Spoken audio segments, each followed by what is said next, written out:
Good morning and welcome. I want to get started because we're a little behind schedule. So if I could get your attention, I'll try to move us along on the journey to the Camino. Thank you so much for coming out this morning. I know many of you followed this on the blog, and I'm grateful to see so many of you out here as I share a little bit about my sabbatical and walking the Camino de Santiago de Compostela, especially taking the Camino del Norte, which means the Northern Way.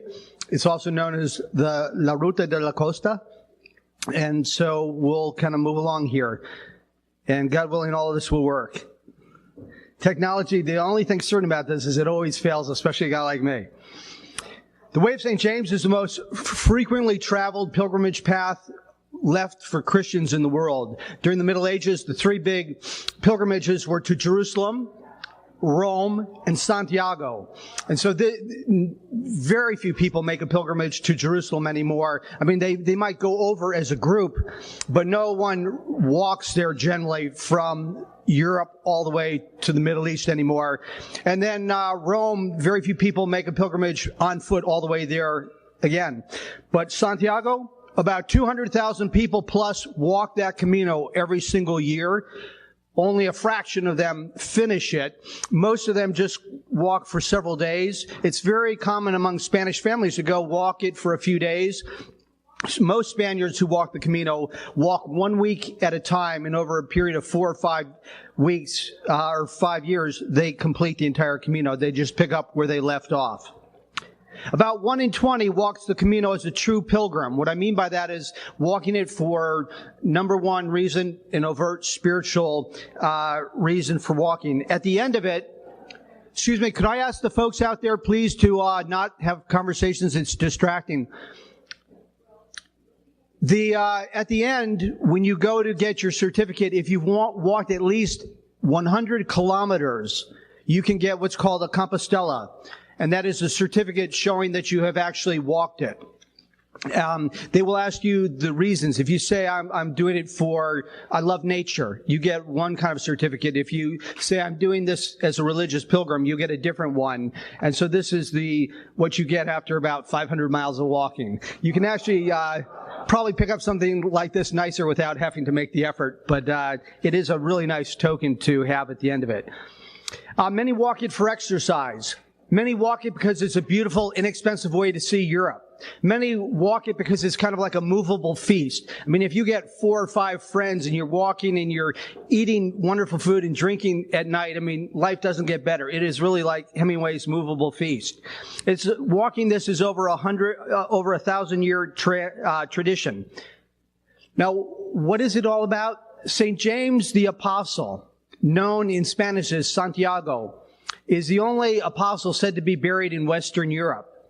He preached, as far as we know, on the Iberian Peninsula, which we now call Spain. And then he headed back to Jerusalem, where he was beheaded by Herod Agrippa I in 44 A.D.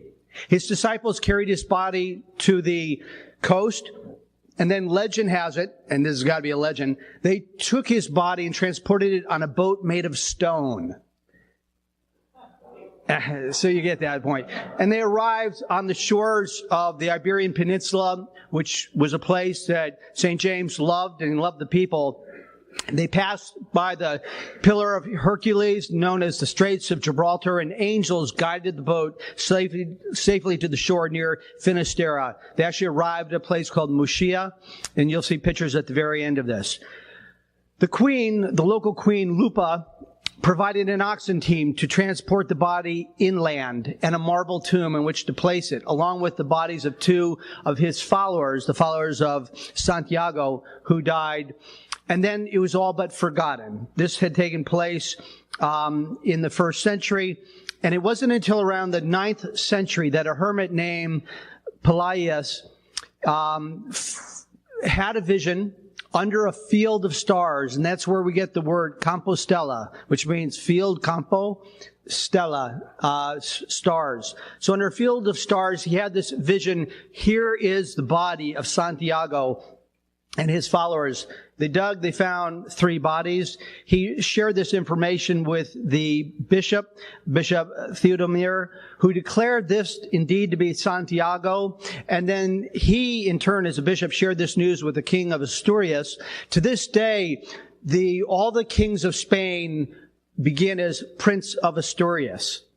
And so the king of Asturias, Alfonso II, declared Santiago to be the patron saint of Spain, just the same way that Francis is the patron saint of Italy, or Patrick, the patron saint of Ireland. Now, miracles were attributed to those who visited the relics or the burial remains of Santiago. So people started to flock as if this is the very best person in America to have replace your knees. People flocked to Philadelphia for that kind of thing because we have some of the best orthopedic surgeons in the world here. And so they flocked here hoping for a miracle to heal their spirit, their body, their mind. The first thing, if you want to make a journey like this, is you just have to commit to doing it. And if you tell people, it's a great thing, because I'll tell you, sometimes the first day or two, you think to yourself, I don't know if I'm going to do this. You get there, especially on the Camino Francés, the first day you walk 26 kilometers over the Pyrenees Mountains. After about about 4 kilometers of walking, I thought to myself, this backpack is killing me. I don't know if I can do this. And I thought, but the entire parish knows I'm doing it. That was 3 years ago.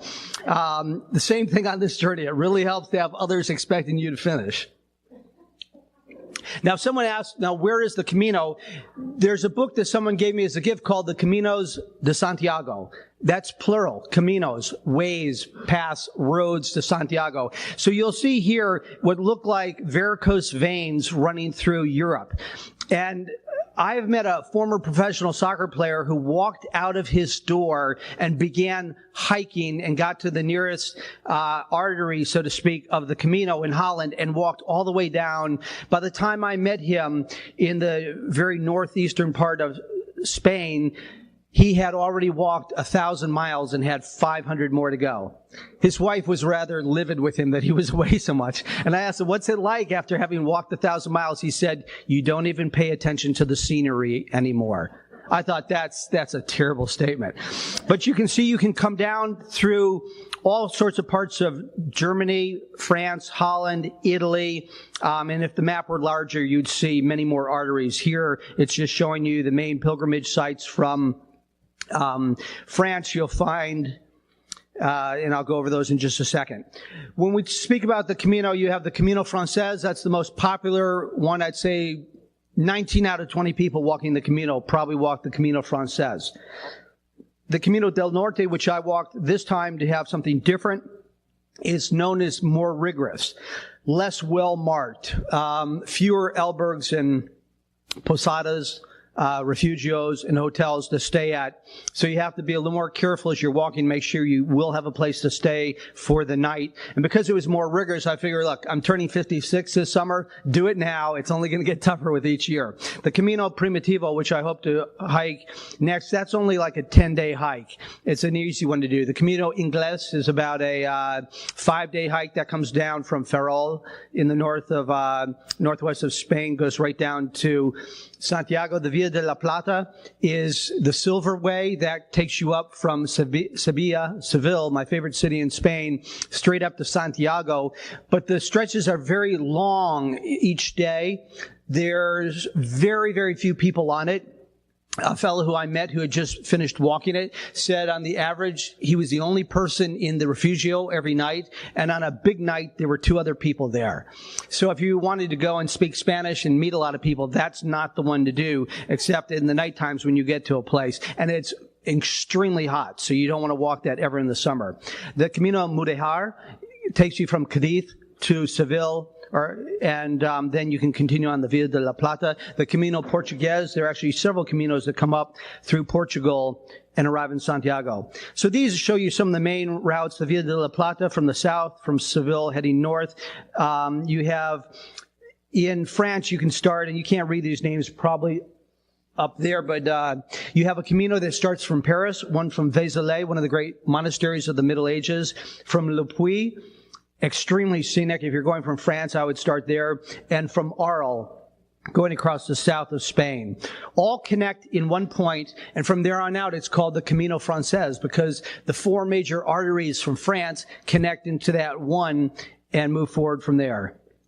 Now, this shows you the map. The top part of this shows you the Camino Francés, which dips down through Pamplona, Santo Domingo de la Calzada, Burgos, León, Ponferrada, Astorga to Santiago. I walked that 3 years ago. Jim Rowan has walked that 3 times. This time I walked the Del Norte, which is shown in the small inset box. It basically hugs the coastline, and the views are breathtaking. The Camino del Norte is shown in yellow here, the Camino Francés in blue. Both end up at the same place. Now, during the Middle Ages, the monks of the Abbey of Cluny, which was the largest monastery probably ever created in Christendom, and the largest physically, was larger than the Vatican in size, or St. Peter's Basilica, is now just a ruin. It's in the Bourgogne or Burgundy Valley of France. They were eager to help the Spanish church that was up against it again by the Moors. Remember, in the 7th century, the Moors or the Muslims invaded the Iberian Peninsula and took over all of Spain. For 7 centuries, the Muslims ruled Spain. So the only places that they did not take over were the autonomías, and you have 17 autonomías. Think of them as like states. 17 independent regions. The only 2 that were not conquered by the Moors were Cantabria and Asturias. And boy, these people are very proud that they were not conquered by the Moors, but fought them off. But especially the Picos de Europa, the peaks of Europe, that mountain range in the north basically created a barrier, and that the Moors did not cross. The Camino de Santiago as a pilgrimage hit its height in the 12th century, and the world's first travel guide, the Codex Calixtinus, was produced in the year 1140 to aid pilgrims making the journey, to tell them where to stop, where to find good food, things of that nature. Now, bridges were constructed, and cities prospered under the Camino, and they still do to this day. There are politics in everything, and there are politics of the Camino. Güemes is the most famous and long-to-visited refugio along the Camino del Norte, and the government was going to bypass that in order to move the Camino through a more populated place to improve business in those stores and restaurants. And so the owner of this, the founder, Padre Ernesto Bastio, who I'll share with you, he gave me a book that he put together that I will treasure. He actually had this sent to the United States as a gift to me. He wrote pilgrims around the world and asked them to let it know how special his albergue was, and the government did not reroute this. But cities do prosper all along the Camino path. Cultures have mingled as people from all over Europe across the centuries have met on the Camino and shared their traditions. The Camino, however, became almost forgotten. Yet in 1779, writing in his journal, John Adams wrote, while he was living in Europe, that he always regretted we could not find the time to make a pilgrimage to Santiago de Compostela. By 1775, a pilgrim walking the Camino said that he saw 5 people walking the entire time. Today, you will see 500 a day sometimes on the Camino Francés. The Pope has drawn incredible attention to it, and that has helped to bolster it. The Scallop Shell is the symbol of St. James. In churches all around the world, when we baptize people, we use a scallop shell. Ours is made of silver, but it's a symbol of Santiago. How did that come about? When that boat made of stone arrived at Murcia on the coast of Spain in the northwest corner, a wedding was going on. The groom was mounted on a horse. His horse reacted wildly and bolted in the sea when the stone boat approached the shore, drowning the horse and rider. but both miraculously came up out of the waves, covered with cockle shells, and survived. And this was said to be Santiago's first miracle upon his return. He was dead, of course, but as his body was brought back, the first miracle that was wrought. So the Scallop Shell has remained famous ever since, and pilgrims who went on the Camino would bring back a scallop shell. Today, pilgrims wear a scallop shell on the back of their backpack or sometime around like a necklace as a symbol that they are a pilgrim. And the alleged stone sail, which you'll see in one of my last shots, that was on that boat, lies on its side in Muxia, and if you pass under it 9 times, you're said never to get kidney disease. And I think some arthritis and stuff. My mother has lots of arthritis. I made 9 visits under that stone. Now, today, more more Protestants than Roman Catholics are said to walk the Camino. When Protestants arrive, there's an announcement made before the Eucharist is celebrated that makes it clear that no one who's a non-Catholic is allowed to receive communion. And so the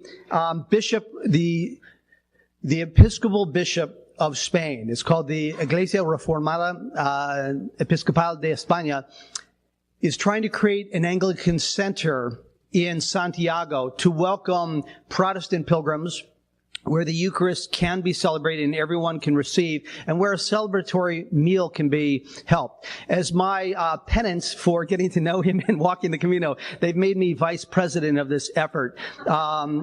So far, it hasn't taken too much time, but we've got to raise about $5 million to do it. If anyone would like to write a large check after this, always glad to meet with you.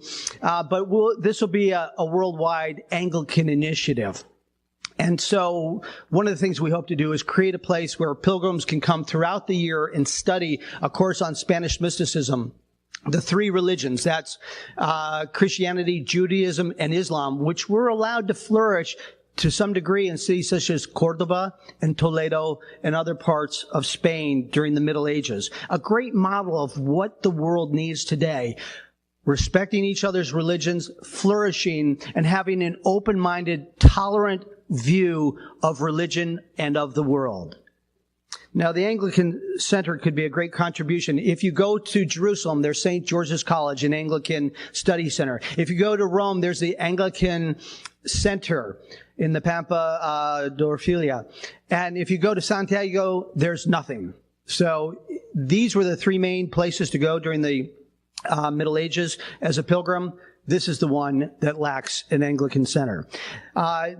The shorter fellow here is Bishop Don Carlos, and the taller one is Spencer Reese, who will be coming to Philadelphia later this year. He's a poet. He's a remarkable guy. He used to be a salesman at Brooks Brothers, and he's a well-established poet and a priest. And he spent a year teaching the girls at Our Little Roses, La Nuestras Pequeñas Rosas, that we have supported at that girls' home down in San Pedro Sula. He spent a year there teaching them to find their voice and to write poetry.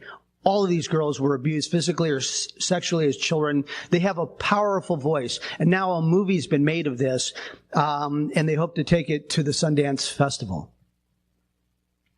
Now, the distance on the Camino del Norte is basically about 500 miles, 825 kilometers. It is the road less traveled because it's more rugged, it's lesser known, there are fewer places to stay along it. The Del Norte has many ascents and descents. The first week is the toughest part. After that, I don't think it's that much harder than the Francés.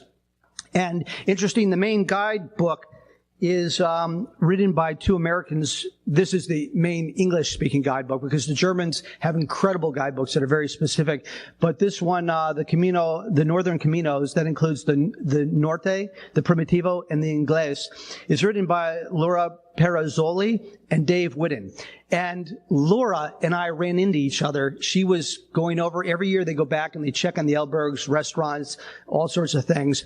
We ran into each other. She didn't identify herself. We had a nice conversation, walked for a little while, and then she took off. She was turbocharged. I was not. It was amazing to watch her just go zzz. And she appears in a couple of my slides. The amazing thing about the Camino is people just keep coming back to you. And people who you thought you'd never see again, you meet at some place, they've had an injury, or they've decided to stay on, and you get reacquainted again. It's very, very special. Because people told me about it way after the fact when we were in Santiago. Good question.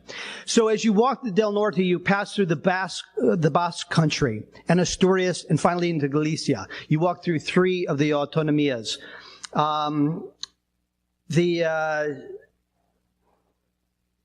Let's see, it basically hugs the old Roman road, the Via Agrippa, and literally there are places where you're walking on Roman stones and you can tell it's a Roman road. The weather can be wet. I only had about 3 days of partial rain along the whole thing, and I brought a lot of rain gear because Galicia is famous for its rain, but I almost never had to use it, and so it was like dragging dead weight. The best time to walk the Camino is from May to October. God forbid you walk it much later, like in November. A Japanese pilgrim a couple of years ago was buried in the snow, and the animals found him before the rescuers could. Not a good thing. The main cities and towns you pass along the Del Norte are San Sebastian, great place to visit, known as Donostia in the Basque language, which is called Euskera. One of the most difficult languages in the world to study. It has no Latin roots whatsoever. They think it precedes Latin. Bilbao, a fabulous city. I had 5 favorite cities that I love in Spain. I love Seville, Segovia, Barcelona, Burgos, and Salamanca. But I had to add Bilbao after having visited it for the second time. Castro Urdiales, Santander, Gijón, Ávila, Luarca, Ridadero. After Ridadero, the Camino heads southwest. It cuts inland, and at Arzúa, it joins up with the Camino Francés. And all of a sudden, you've gone from a quieter walk to, it looks like Grand Central Station opened up, and all these pilgrims from the Francés are joining you kind of to that last sprint into Santiago. And some pilgrims continue on for a few days, and they walk 3 more days to Finisterre or Muxía or do both. Both times I've walked the Camino, I've run out. Now this view, my friends, you can get for under $100 from the hotel I stayed at. Isn't that amazing? That was right outside my window. I took that with my iPhone. That is the Palacio Real, the King's Palace in Madrid. The king does not live there. They just use that when they come to visit Madrid. Now, this is a little extra credit. Don Carlos and I have struck up a wonderful friendship, the bishop. So he took me to see Soria. This is a town where very, very few visitors go, tourists. So he took me there on a quick day trip. It was wonderful. This is the Parador. It's an ancient castle that's been turned into a deluxe hotel. That's the inside. I know Randy Bound is here. His family and he have taken a trip through Spain, staying in these Paradors. If you want a high-end way of seeing Spain, they're all ancient monasteries and convents that have been turned into these wonderful hotels. A painting by El Greco, one of my favorite artists. So spiritual in the way he conveys any scene from the Bible. So I'm just going to move you through. These are some of the sites inside the cathedral in Soria. Just stunning altar. A tomb. The dogs at the bottom, I love that because you know how close I am to my dog. He has to be buried at my feet or I have to be buried next to him. But this dog was a sign of loyalty. Ancient ceiling, beautifully done. The relics. Now, all 3 of these are reliquaries, but they often fashion the bust of a saint, and inside were the bones of that saint. If you go to 2 of the most famous monasteries in Madrid, they have a room that's just like a bone room. It is just like out of Indiana Jones. Unbelievable. Glass cases full of the relics of various saints. This is the cathedral in Soria. This is Conchinillo, one of my favorite dishes in all of Spain. It's a succulent baby pig that's been cooked to perfection. And it's actually really good, especially with a glass of red wine. And these are pimientos, stuffed peppers. This is one of Hemingway's favorite bars thereupon. It's one of my favorite bars, the Cerveceria Alemania. He also liked the Cafe Gijon and a number of other places. He loved Spain, as you know. This is the train ride out of Spain to get to where I began the Camino. This is the man who operated the refugio in Hendaye, and I'm holding up a copy of my credencial. This is basically your passport that allows you entrance into a refugio or an albergue. It shows that you're not like some tourist who's looking for a quick place to stay for the night at 5 to 10 euros. It means that you actually are a pilgrim on the journey and you're entitled to stay there. At each place, they stamp it, and every stamp is different. And if you go to restaurants, they will stamp it as well. And this is kind of your passport that shows you all the places you've been along the Camino. Now, the amazing thing about this photograph is I took this my first night here. The fellow on the right-hand side is German. His name is Johannes. I called him after a while my German son. Great, great guy. He was there the first night with me, as was Judith, a wonderful woman from outside of Barcelona in Girona. Now, life is about building relationships, and Camino friends are the best gift. One of the things the Camino teaches you is that life ultimately comes down to friendship and conversations. And, making time for that in this hyper-rushed culture. If you want to find more meaning in your life, slow down, make more time for other people, and more time for significant conversations. You can go deeper in a conversation one afternoon on the Camino than you can go with someone you've seen in a year here, because people figure, I'm never going to see this person again. You tell them whatever you're really wrestling with in life. It's amazing. Now, and you should never know who you're going to start with. This was an older couple. Felix was the man's name. I forget her name. And they were from Toledo, which means the region of Toledo. They weren't actually from Toledo itself. And so we began hiking that first morning. The rain started to pour down. This is Judith, who's bending over. I would end up hiking with her for many days later on. Johannes is further back. Everyone was he's right kneeling or crouched by that red backpack. We gathered in shelter under that church. Here I am with Johannes as we climbed across the mountains. I'll tell you that first, it was like sheer vertical going up. And I was not in good shape. I mean, I thought, well, I've done the Camino before. That doesn't really work. It's 3 years since you've done it. So I normally stay in good shape, but I've been swimming a lot, but that just doesn't cut it either.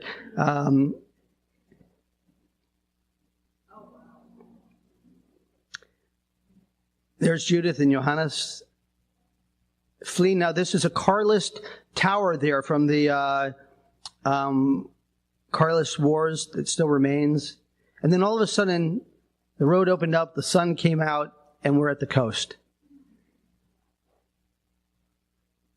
And the views were just spectacular, day after day. Now, this is coming down into Pasais. Most people pass through this, but I felt so beat up by that, I said, this is the end of the journey for me for this first day.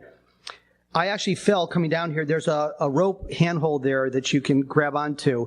And I stumbled and bruised myself a bit. I had like an overweight backpack on my back, which did not feel fun as it came down on me.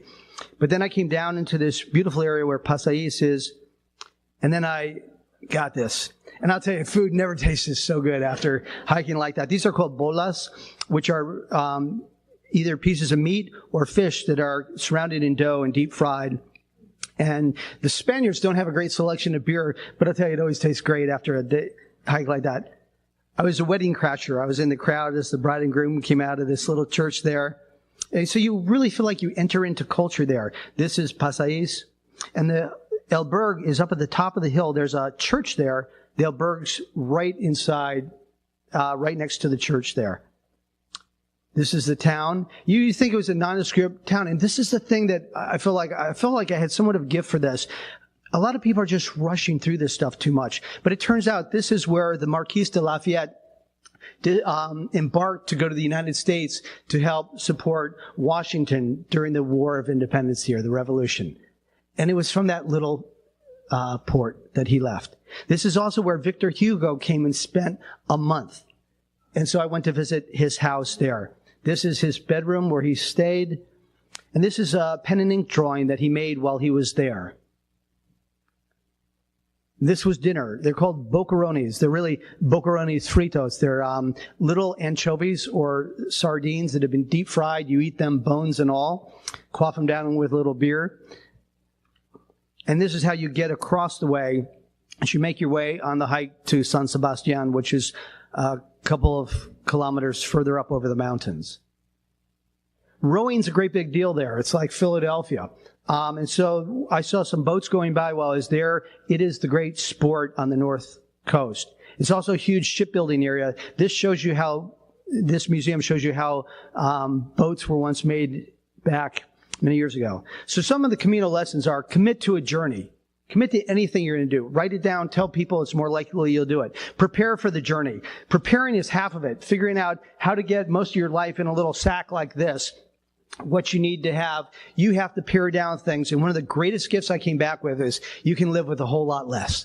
You know, it just makes me want to purge and throw stuff out because our life is so cluttered. If you can walk with this thing for 5 weeks and have one shirt on, one shirt off, you wash it every night and stuff, you realize you don't need much stuff.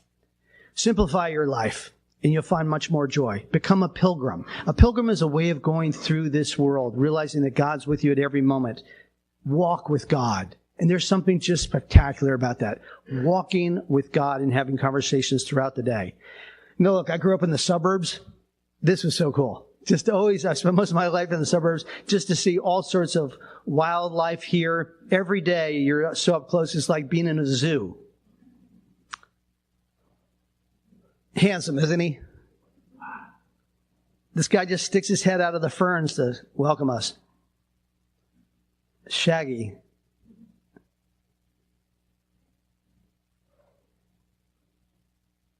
And just beautiful animals all along the way. A llama farm. I mean, who would have thought? Look at the intensity there. Now, this is one of the main churches in San Sebastian. I would try to go to a cathedral anywhere I could, or a church and worship. One of the downsides about the Camino del Norte is there is no Pilgrim's Mass every night. But on the Francés there is. So you can worship every single night in a Pilgrim's Mass, where they often call the pilgrims to come forward. They will give them a little prayer card and bestow a blessing upon them. It's very special. And then you can see who else is walking the Camino for spiritual and religious reasons, who makes the effort to be at the Pilgrim's Mass at night. This is a man named Mano, short for Manuel, who he saw that I had my backpack and he came over to me, and in Spanish he told me he had walked the Camino 4 times. And so then Mano invited me out for a drink, and I sat and got to meet some of his friends. For me, every chance I could to converse in Spanish was a great opportunity. San Sebastian is a city really worth visiting in Spain. Beautiful architecture. This is where the King and Queen of Spain would stay when they visited San Sebastian, which brought all sorts of other folks there and made it a very popular vacation spot. This is one of the great churches down through an alleyway. This is the cathedral. This is a museum, a former monastery turned into a museum today. You see ancient stones. Some of them are Christian, some are pre-Christian. Burial markers. These are the kinds of garb that the Basque people would wear. And so I stayed an extra day here. A lot of people just get in, get out, but I thought this is really worth spending a day to spend a whole day there savoring it rather than moving on. Now, this is one of the albergues I stayed at. It's an old train station. The albergues or refugios come in all sizes and shapes. There'll be men and women in the same room sometimes. Other times it's men in one room, women in the other. On the Francés, you can be in a room with 100 people. And let me tell you, 100 people can snore a lot. So one of the things you never want to go on the Camino without is earplugs. Most important thing you can take. Once in a while you get a nice single bed like this. There are other people in the room. And once in a while you get lucky and get this little storage cabinet where you can lock it and makes you feel you can go around and visit places and everything you have is safe. I think I had a pair of sunglasses stolen, but other than that, nothing else. There's a lot of great Camino graffiti. I don't encourage it, but I'm just saying it's there. And you just meet the most wonderful people. These are two women from, the one in the red there is originally from Pamplona, and the other one is originally from Barcelona, and the gentleman in the center is from Ireland. This couple was fantastic. They met on the Camino a couple years ago and fell in love. His wife had died. His name is Andre. He's from South Africa. And Annette is from Austria. And I would see them time and time again on the Camino holding hands or sitting down on a bench like this just to take it in. They met and fell in love through walking on the Camino. This guy I called the Tasmanian devil because he actually came from Tasmania. And he would, disappear. And next thing you know, he'd like jump out of the bushes. So one of my Spanish friend said, "You are like a kangaroo." There are only 787 kilometers still to go. I mean, when you see a sign like that, you're like, oh my gosh. These guys are great. The fellow in the orange was from France, walked out of his front door, started walking the Camino. The fellow in the white is from Italy, and he was a marathon runner, so he's in great shape. The French guy looked like he ate too much foie gras, but he had, walked about 700 miles by the time I met up with him, and his wife was flying in to meet with him at a town. This is Dave, who I affectionately just called Dave the Irishman, an investment banker from Ireland who was over for a week of hiking the Camino. And this is Iker, who we got in a conversation with about religion, and Iker said, "Let me see if I understand what you say." He wanted to practice his English all the time. He said, You worship a book that has two gods in it. One is the old God, the bad God, and the other is the new God, the nice God. Is that it? I said, kind of, Iker. These are two women from Santander. The woman on the right is a psychologist. The other woman is a teacher. Wonderful people, and they insisted on buying me lunch. Couldn't have been nicer, and I ordered rabbit. This is the gang I spent the most time walking with. Johannes, who's second from the right, and Judith, second from the left, were there on the first night with me. Salvatore is on the left. He would cook a great Italian dinner every night, and he had a real eye for the women. He was always like, Salvatore was injured a lot of times, but then he would meet someone and suddenly he'd recuperate very quickly. It was hilarious. And Jake in the center, the tall fellow, was just in Philadelphia. He's doing an MBA out in California. And he was just in Philadelphia, and we went out and had dinner together. He wants to save the oceans. His passion is both his background in science and MBA. He wants to create solutions to save the oceans. This is Michael, who is a retired California school junior college administrator. It turned out that Michael had a drinking problem. He told me in a bar one morning where you just went in to get sandwiches and all, but he was ordering a beer. I said, Michael, it's a little early for a beer. It was about 11 o'clock. He said, "This is my 8th beer." I said, "Yeah, right." And he said, "No, seriously." And he had 8 beers by 11 o'clock in the morning. He's been on our prayer list. And he swore that he would give up drinking when he got off the Camino. Some key lessons. Choose joy. Joy is a choice. Create space to reflect on life. Cleanse your mind and ponder things that truly matter. Experience silence and solitude, the two best ways to encounter God. Avoid overplanning. Welcome unexpected surprises. If you're like the Germans, they have such a regimented way of going about the Camino.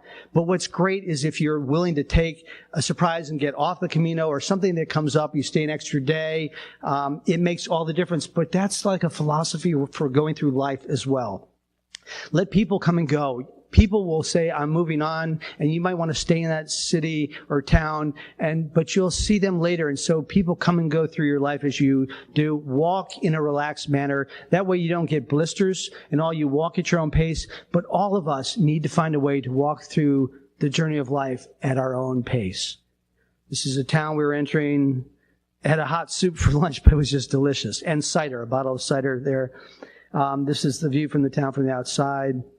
Walking by vineyards.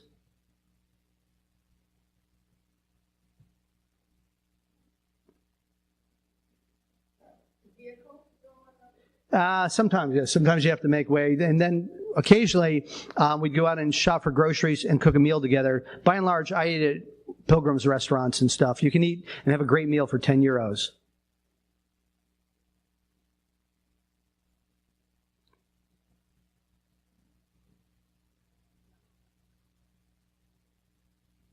You know, the church was the biggest building in the whole community back then. Now, this is just some signs of, you know, freedom for the Basque country. It's amazing how many signs there were. This is a Basque flag. And this is great. The land you are standing on is the land of the Basque. This is not Spain nor France. This is Basque country, 7 provinces which form a nation. We have our own language, our own culture, and our own history, but the Spanish and French governments want to deny us our future. Our struggle for the right to self-determination has been a long one. As a consequence of that struggle, there are almost 500 Basque political prisoners, while another 1,000 have had to leave the Basque country and cannot return. So there are all these signs that protest that they've moved these prisoners to a different part of the country. It's a little hard to feel sympathy because they've been functioning as terrorists. Now this is that shape there in black is what the Basque country would look like if those 7 provinces were all connected into one country. Freedom for the Basque country for their political prisoners. I love this. It's in English. These are 2 of the women I walked with for a couple of days. They were great. Spent an afternoon at the beach after getting into the place. This is a church in that same community, a medieval church. Beautiful stonework.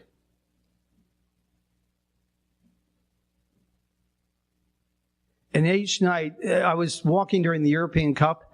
It was crippling for me because I had to watch the games. And it was so much fun. And then I'd have to write my blog afterwards. This is a Spanish Bible. I had a Spanish New Testament, so I left the Bible behind, another book, and a can of shaving cream. You're paring down along the way. Every ounce is something you feel as you walk. Now this, was wiped out. So I laid down, but then I gave my mobile phone to some friends I was hiking with, and they said, take a photograph. And so this woman came by. She thought I was dead.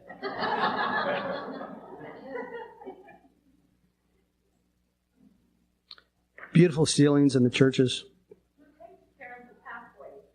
They have volunteers who do that. Great question. This is a priest on the checkered shirt. I would go to masses whenever I could and speak to the folks in Spanish. The asparagus was fantastic. These are pimientos de padrón. You can get these actually at Amada, a Spanish restaurant here in Philadelphia. Great cheese selection. The food was incredible. Paella. Most famous paella is from Valencia. More asparagus and just healthy food. Nothing's processed over there by and large. I mean, fresh shrimp, olives, pescado, fish, octopus. I've grown to like this. It's a little rubbery at first, but if it's cooked well. This is rabe de toro, which is bull's tail. It's my favorite dish in Spain. Along with this, gambas in al ajillo, which is shrimp in garlic. But it's also made with a lot of butter and oil. This is rabbit. The best cheesecake in the world, they say. This is cuajada con miele, which is a bean curd. It's like yogurt with honey on top, and it's delicious. And a glass of vermouth. Vermouth is a great drink. Halfway through, that's a great question. Halfway through, I was afraid I was gaining weight. And I said, I may be the only guy who finishes the Camino. And Rick Ward said to me, does strapping that backpack on just from day one mean you lose 10 pounds? I want to make sure I did by the time I ended. That door frame was, this is the Simón Bolívar Museum. This is where Simón Bolívar, who helped to settle large parts of South America, his family was raised in this town. And there's a museum in their former home. This is a monastery where you can actually stay at. If you arrive, they can only take about 20 guests a night.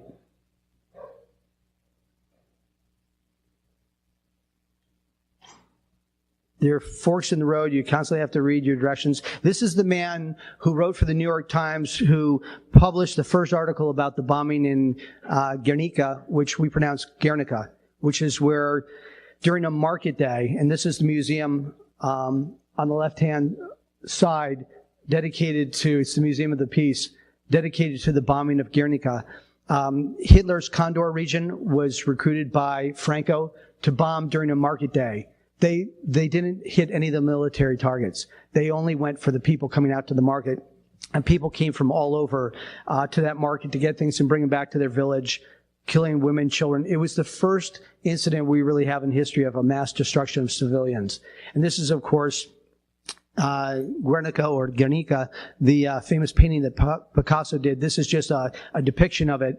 And down below it shows you all the places that this was sent around the world, but mostly in Europe and the United States, to let people know about this atrocity. To this day, there's a demonstration in the Plaza del Sol every week in Madrid for those desaparecidos, those who disappeared during the Spanish Civil War. The government has never taken credit for bombing its own people, and it has never acknowledged how many people died during the Spanish Civil War. Franco said it was about 15,000. People say it runs closer to 1 million. This tree is all that is left of the famous tree where people from all over the Basque region would come to draw up treaties. This is the Congress of the region. So this is Guernica or Guernica today. All completely rebuilt, and there's wonderful artwork throughout Spain. They really make an effort to engage artists, and I think more so than the United States. This is a typical Basque house on the large side. This is going to have a very, when you start going up some of these trails, it is very fatiguing. Here we're coming down into Bilbao, and they had a Reebok, challenge with the most incredible athletes I've ever seen. This is coming down into Bilbao. Fabulous city, the cathedral. And I was able to get, my friends came and worshiped with me, which I just thought was wonderful. They normally didn't go to church. This entrance had been blown up by an anarchist during the Spanish Civil War and had to be rebuilt. The building straight in front in the white is the Museum of the Basque Country, featuring things like the construction of the boats, showing the races. I love the old pictures capturing an old, wonderful way of life. This is the topographical map of the Basque region. This is what Bilbao looked like many years ago. A famous painter of the region. And this is one of the refugios I stayed in Bilbao. We'd have like family-style meals together for like $5 at the most. The benediction in Spanish. This is a reenactment of, mid or like 18th century costumes. This is a gay rights parade. It was, I don't forget what it is. It's like Rainbow Day. And then they had, this is after the Brexit. I tried to read the paper every day that I could. And in fact, I'd stick old copies in my backpack. This is the Guggenheim Museum Bilbao, which is an incredible museum. Rothko works. Picasso. They have this huge metal display. These things are, you can see how a child measures up to this. Unbelievable. It's a permanent installation there. I believe this dog's name is Tommy. It's made of flowers. The bridges are spectacular there. Bilbao is the most important city in the north of Spain, probably. Having rabe de toro. Always happy when I have that. Tapas for dinner. You just pick a few and just sit down. And Bilbao is really worth seeing if you go over to Spain. Lots of color, stunning architecture, modernism. The cathedral with a brand new building, skyscraper behind it, the only skyscraper in the area. Breakfast. Now, the Camino teaches you to discard things that weigh you down along life's journey, to take care of the people and the things that you depend on, to value conversations, and each person seems to have a piece of the jigsaw puzzle to help you think about things that are going on in your life. Establish a Benedictine rhythm of life so you have a routine every day is so important. To give thanks for little things, whether it's a cup of water or a Band-Aid, and life looks totally different when you're walking. You see things you'd never see if you were in a car or even on a bicycle. This is how we got across the river there in that really wild contraption that moves across the track. This is Dave going up a Spanish folly. This is an outdoor stairway or escalator going up the cement. It's crazy. This is some bad graffiti. But there's a lot of tension, as you know, with Muslims in Europe right now. I was surprised to see that in Spain. But Spain has had and this is how one of the Frenchmen was getting, he carried his backpack like that. This is the day that Spain died. When they lost to Italy in the European Cup, all of a sudden their interest in it zapped off. This is the morning as we set out. Dave the Irishman ahead of me. The coastline is just breathtaking. You can imagine how inspiring it is to walk by something like that each day. Someone who gave up on their boots. Wild goats on the mountainside.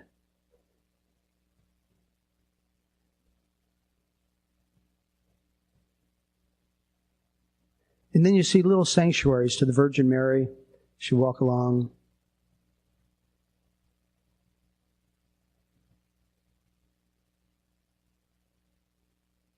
Heading down into, and you walk right across the beach or across a boardwalk.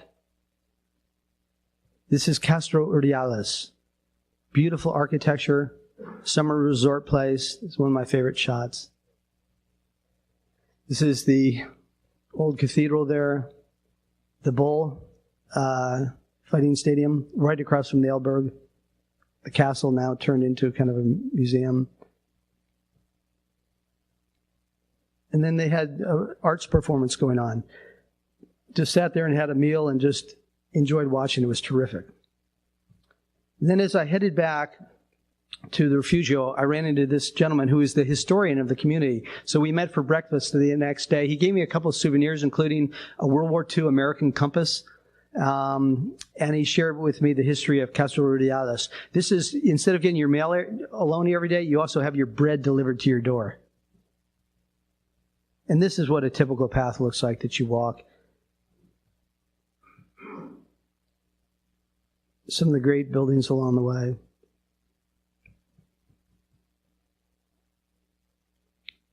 This was a very rugged area.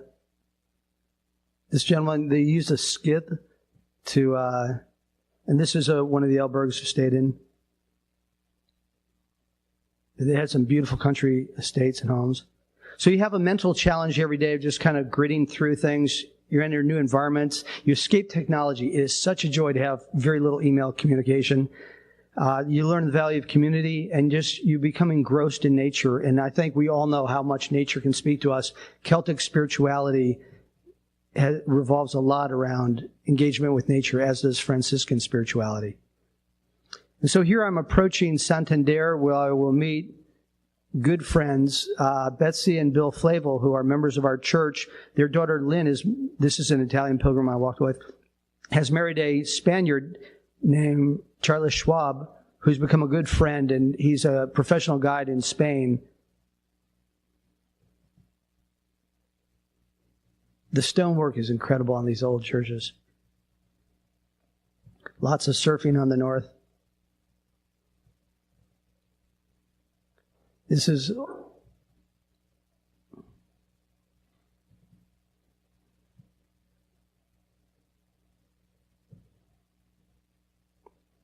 now, this guy was the best drink maker I've ever seen. It was like a science. Medieval churches, sometimes you have to walk a little off the beaten path to see something like this, but it's, again, well worth it. Most of the churches along the Camino del Norte are locked, unfortunately. This is a church actually inside an old home. And this is Güemes, where the man I told you has formed one of the most famous refugio along the north. Wonderful family-style meals. Remarkable man, Father Ernesto with the beard. And Javier is a friend of mine who I met through there. And then when he was giving an explanation, when Father Ernesto was explaining that chapel, he asked me to translate into Spanish. He has taken slides of this whole region where he used to live. This is a trail I hiked up. We went off the Camino to do this, Javier and Susana, who's from Holland, and I hiked that for a day. It was an incredible thing, very steep, 6 kilometers, straight up the mountains. And when we got there, it turned out to be the feast day of this little town where Father Ernesto was a priest when he was young. He asked to go to a place where no one else wanted to go. There were 200 people living in this village where they make picon, the most famous blue cheese in all of Spain. It's only made in this one village. Today, there are only 14 people that live there year-round. They get snowed in during the winter. This is a shepherd's cave up there. When we got there, they were having their feast day, so people were coming back who have roots there. This is picon. So there's a great celebration. There's the Bishop of Santander. I explained that I was a priest, and they invited me to come celebrate. And then people are dressed up in their traditional costumes. We process through the village, playing music. And I thought, you enter into history and culture when you're able to do things like that. There's a picture with the Bishop of Santander, the women playing their instruments, men singing in the one bar in town, and then a big all-village fest afterwards, and then the hike down. And after some shots of Orujo, which is like white lightning, it makes it even more of an adventure. These are some people diving in the frigid water. This is San Toribio, which is one of the most famous monasteries in Europe. It's where the largest piece of the true cross is said to be kept, and pilgrims would come from all over. If you enter these doors when they're open, it's called the door of pardon, and your sins are said to be forgiven. This is Pontes, where it's famous for making Orujo, a wonderful town in the north of Spain, in Cantabria. Beautiful meats, and this is Conocido de las Montañas, which is a wonderful meat stew. They're saying goodbye to Father Ernesto and Javier. Pause long enough along the way to learn the history. Let the Camino teach you a philosophy of life. The Camino you start is not the one you finish. Savor the journey's end. When one Camino ends, another begins. Walking along the cliffs, that's where there was the nude beach down below. It was hilarious.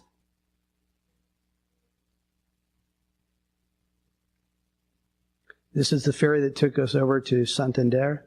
And this is Charles and his wife Lynn, whose parents are members, and their daughter Kayla.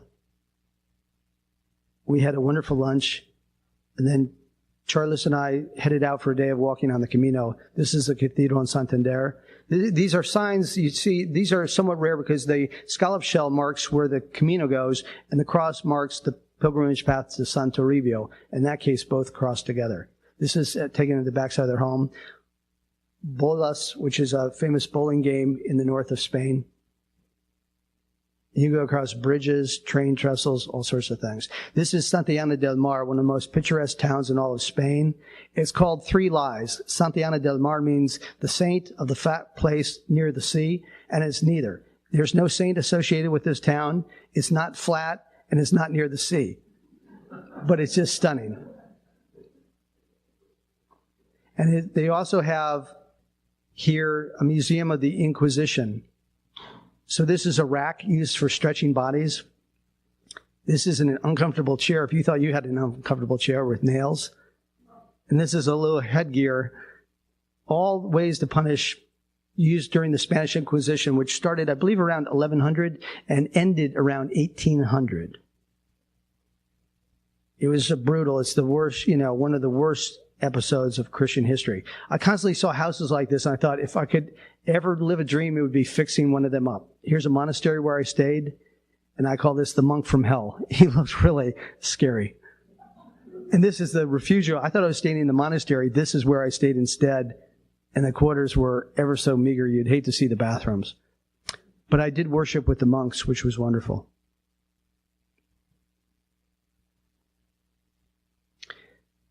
A lot of people bike the Camino. You can do it in about 10 days.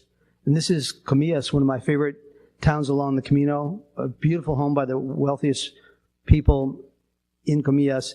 This coat of arms was designed by Gaudi, the great architect.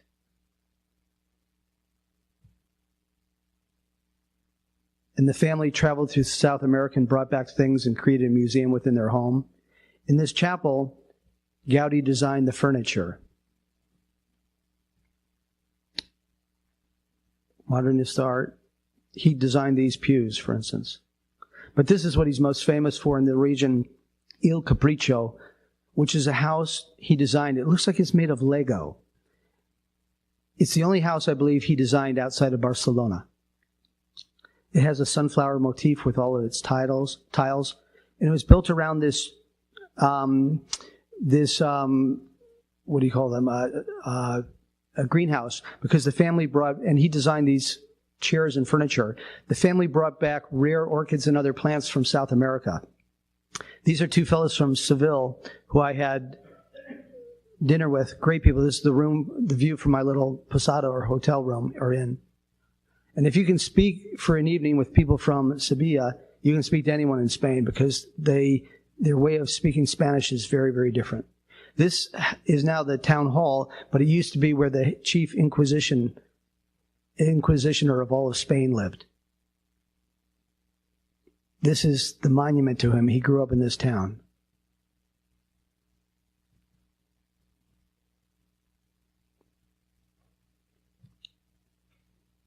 And I know we're running late, so if you have to duck out, just feel free to. This is a tower where I went in. I met this man there's a small museum about people who after Franco and the Civil War had ended, they continued to stay on in Spain and hid like the Japanese after World War II who stayed in remote areas.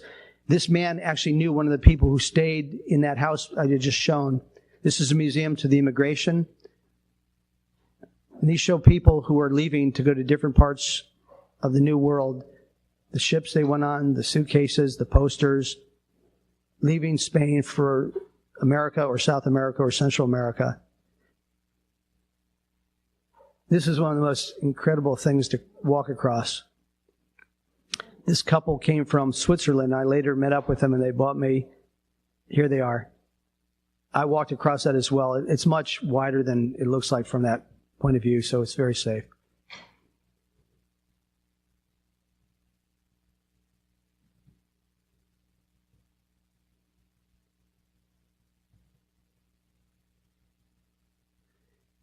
And these are cubes that are famous that have all been painted in the wharf there in Ribadeseo. This is a monastery that I was able to get into. It's wonderful when you're a priest and what they let you do. They have a clock in the pulpit. I thought you'd all get a good idea what to do with this. And this looks like it's malfunctioning at this point. Just hit escape. This is a 500-year-old copy of the Bible, a 600-year-old baptismal font. So it's great. I had a private tour, just one-on-one, and the view outside the monastery. The monks really knew location. This is a monastery where I climbed under the barbed wire fence to go and visit and walk around the ruins. This is how they pour cider from a great level like that. Cider is the big drink in Asturias and in the Basque region. So they have siderias, the way you'd have a bar serving beer. These are called crowns of thorn, I believe. They're a passion flower. This is a eucalyptus forest, and you can just smell the eucalyptus as you walk through. And this is in Asturias. They were playing a professional bowling game here. And in this town, at the restaurants, the food was listed on the outside in signs in Asturiana, the language of the region, and then underneath in Spanish, which I thought was remarkable. This is one of the very oldest churches on the Camino del Norte. And this is where women would go to wash clothes up until about 50 years ago or less. This is like the worst albergue I stayed in.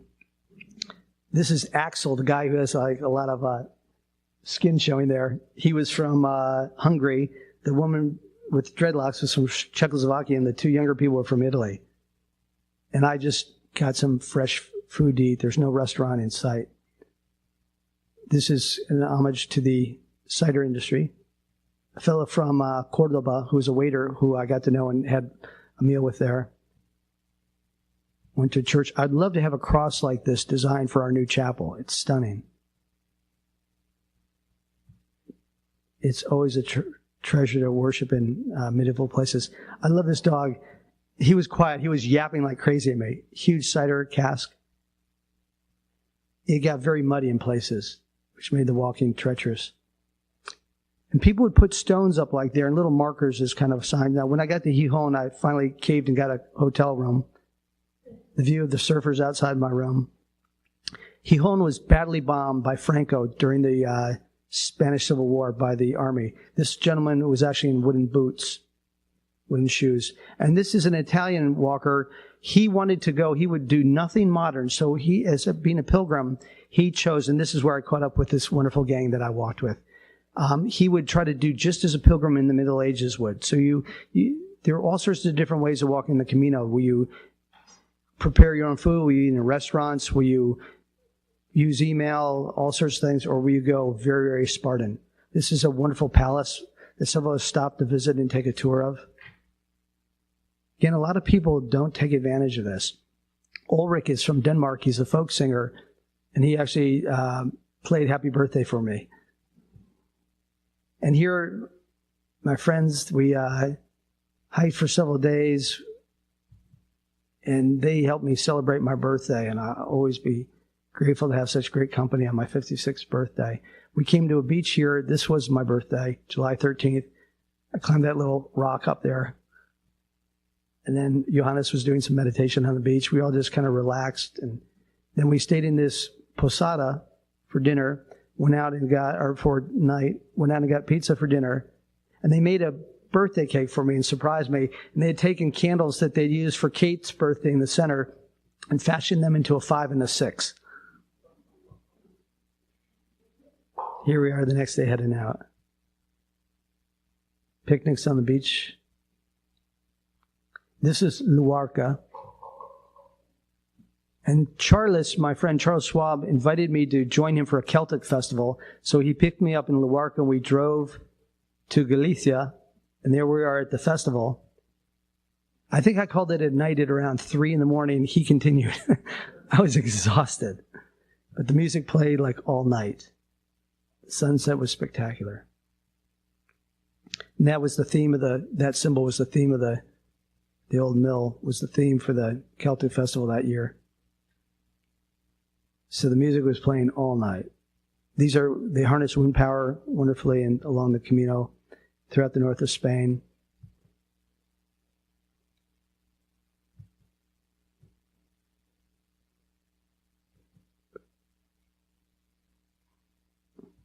So I stayed in a small town along the coast, just off the edge, kind of the beaten path, and it was just spectacular. So it made the journey a little longer, but it was just great to, the sunsets were spectacular there. It's my German son, Johannes.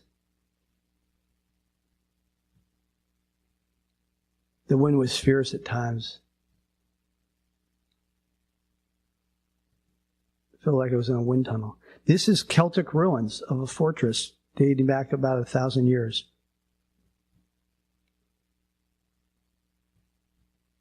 And here the water was unbelievable. It looked like being in the Caribbean. And so I did a little swimming. It's very cold.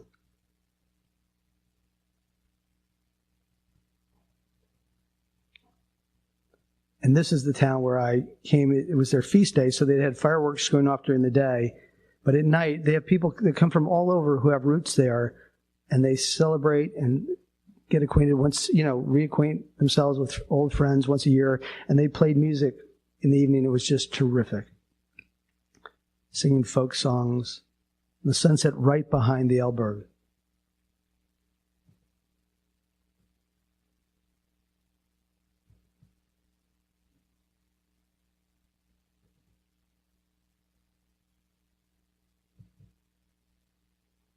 Crossing the bridge into Galicia.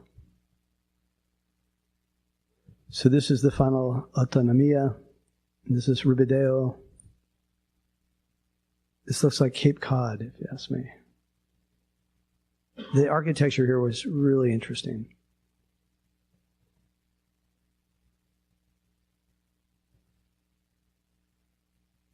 And then I took a taxi out to the Las Playas de Catedrales, which are the cathedrals of the beach. And this is off the beaten path. I'd been there once before while in Spain, and these shapes look like flying buttresses coming down into the beach. There's nothing particularly religious about this setting, but it's just stunning. Now, to go there at sunset was really neat. This couple had 8 children, and they were getting away from them. Their poor parents were watching those 8 children while they were hiking. They were from France. And this gentleman asked me about our political race. the day was so hot that these pilgrims actually gave up and went back. I've never seen anyone do that, but it was brutally hot. These women like saved my life with a milkshake and a wonderful salad. And that's where I met this woman who was the author to the guide. She was just walking along. She came into that place. I told her the salad was great. She ordered one. Then we caught up, and then she took off. This gentleman passed out from the heat, an older man. Stunning down there. Every night I have to wash everything. Dry my socks. It's just a lovely home in the town. These are beautiful medieval paintings inside the church. And this gentleman comes in every day and prays contemplatively inside the cathedral. Watching him transform me, it made me realize he is the inner cathedral. It's the person who harnesses the Spirit of God within versus just being focused on the outward building, which is what I think each of us on the spiritual journey is looking to do. This gentleman used to be the dean of the cathedral in Santiago. He met me and invited me to sit down and insisted we have something to eat and drink together. And this is a newspaper from the time of the Spanish Civil War that I found in the store there. You find all sorts of memories of the Spanish Civil War as you walk along, if you look for them. This is a wonderful couple from Segovia who I met, and here they are heading out on bicycle the next day.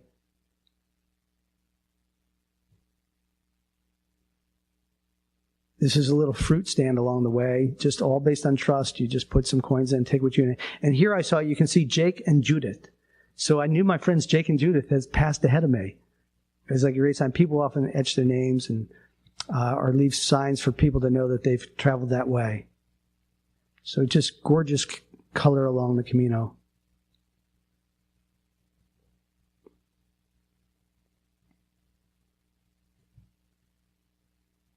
You have to watch out for farm vehicles. I mean, you are really in the midst of someone's from a medieval cross. These are plaques noting the people who had been shot during the Spanish Civil War. They would just be taken out and called fusilado, gunned down. Very few lakes along the way, but this was one. And this is a monastery where I actually went to stay, and I checked in, and there are all these pilgrims in there until one of my friends reported to me that it's full of bed bugs. So here are my two Spanish friends who I was hiking with at that point. They stayed, and I went to a different place. I did not want to get bed bugs. The most unusual stonework I've ever seen. And these are my friends. There's Laura, by the way, who wrote the guidebook right there. I didn't even know that till much later. There's Michael, Jake, Sophie, Judith, Warney. There's Salvatore. And we're heading the home stretch. Here I am, just less than 100 kilometers to go. There are my buds. An old Roman fountain along the way. You stop and you see things if you just keep your eyes out. Here in Arzua, the former mayor had been killed during the Spanish Civil War. Taken, wrong political party, shot. These folks were having a picnic just on the tail and getting to Santiago, invited me to come down and stay. This is a monument to a young priest who died on my birthday at the age of 29 on the Camino as he walked it. And these three college students I actually met as I walked into Santiago, so we walked together the last stretch. That's the Mount Gozo. Here's the albergue I stayed in. And here's Santiago. Kind of the goal to reach this. This is the cathedral, which is undergoing renovations. And I had the good fortune to be able to celebrate 3 days in a row. So you see different, including the Feast of Santiago, where we wore red. Santiago was a martyr. And here's, I shouldn't be doing this, but I took pictures right in the service. And that big silver thing is the world's largest censer, which they swing and does 150-foot arcs. 3 times in history, they said it's broken loose and flown right out the cathedral windows. Here I am with one of the bishops. And then they had street musicians all through on the Feast of Santiago playing wonderful Celtic music. That's the world's oldest hotel. It's a Parador. This is inside. It costs you about $250 a night to stay. What you do is just go have drinks for free. Just pay for your drink. And there's Laura again. And it was so remarkable. I had no idea that she had written the guide. That hear people playing music in the streets. You can barely see them. Warney, who had walked all the way from Holland Ulrich, who's from Denmark, Judith in the center, Jake from California. These are my two buddies from Spain. The flecha, or the arrow, is a sign always pointing the way to go on the Camino. This is making quemada, which is, you perform a witch's cantation over it, and it's a very potent coffee drink. And these are fireworks that went off the night all over Santiago. It's spectacular. Jim Rowan also was there the night of the Feast of Santiago 2 years ago, I believe. And this is a wonderful Celtic band fabulous music. The next day, a military parade. And these gentlemen were having a protest for the autonomia of Galicia. There are 3 autonomias that want to break away from Spain.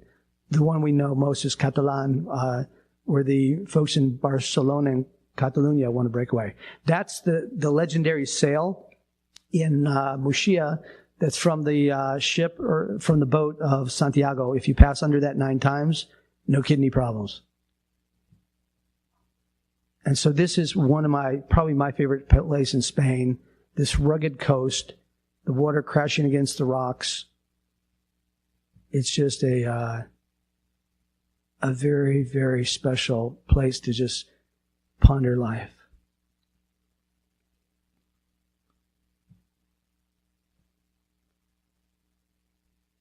And then the last few slides are just of Finisterre. This means the world's end. They always believed that the world ended after this, the furthest western place of Europe. And the ritual for the pilgrim is to burn something you wore, like socks, boots, a shirt, as a sign that your Camino is over. But people also bring pictures of people for whom they're walking the Camino, and they place them in the crevices of the rocks. And when you watch the sunset, if you can see the sunset, it often disappears before you can see it, but on this day I was able to see it right to the end. It is the end of your Camino. It's a very, very poignant moment. When one Camino ends, the next begins. Life is a continuing Camino or journey. Thank you for all your patience. If you have any questions, feel free to stay. I can't believe you stayed this late. You're great. God bless you. Have a beautiful day. We hope to see many of you for the dedication of the new chapel at 4 o'clock.